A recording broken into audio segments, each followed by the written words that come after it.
ఈ రోజుల్లో స్టార్ హీరోల రెమ్యునరేషన్స్ ఎలా ఉన్నాయనేది ప్రత్యేకంగా చెప్పనక్కర్లేదు. హిట్లు, ఫ్లాప్లతో సంబంధం లేకుండా వాళ్ళ పారితోషికాలు ఆకాశంలో ఉన్నాయి. మొన్నటికి మొన్న తెలంగాణ డిస్ట్రిబ్యూటర్ విఐ శ్రీధర్ కూడా ఇదే మాట్లాడారు. డిజాస్టర్ హీరోలకు కూడా పిలిచి మరీ కోట్లు ఇస్తున్నారంటూ ఆయన చేసిన కామెంట్స్ బాగా వైరల్ అయ్యాయి. హీరోల రెమ్యునరేషన్ పై నిర్మాతల వర్షన్ మరోలా ఉంది. ఇక్కడ డిమాండ్ అండ్ సప్లై నడుస్తుందంటున్నారు వాళ్ళు. పైగా హీరోలు మాకు దేవుళ్ళు, వాళ్లకి ఎదురు చెప్పే ధైర్యం లేదన్నారు ప్రముఖ నిర్మాత సునీల్ నారంగ్. కానీ ఇదే విషయంపై మరో నిర్మాత దిల్ రాజు వర్షన్ మాత్రం ఇంకోలా ఉంది. ఆయన మాట్లాడే తీరు మిగిలిన వాళ్లకు పూర్తి భిన్నంగా ఉంది. నితిన్ హీరోగా నటిస్తున్న తమ్ముడు ట్రైలర్ లాంచ్ లో దిల్ రాజు మాటలు బాగా వైరల్ అవుతున్నాయి.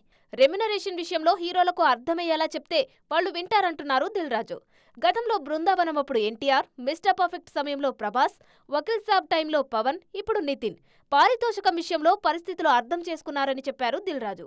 లాభనష్టాలకు అతీతంగా ఉంటున్నారు మన హీరోలు. కానీ ముందు కొంత రెమ్యునరేషన్ తీసుకొని సినిమా అయ్యాక మిగిలింది చూసుకుంటే బెటర్ అనేది దిల్ రాజు వాదన. సుకుమార్, త్రివిక్రమ్, రాజమౌళి లాంటి వాళ్ళు ఇప్పటికే షేర్ తీసుకుంటున్నారు. కొందరు హీరోలు ఇదే ఫాలో అవుతున్నారు. అందరూ ఇదే చేస్తే ఇండస్ట్రీ కూడా బాగుంటుందంటున్నారు విశ్లేషకులు.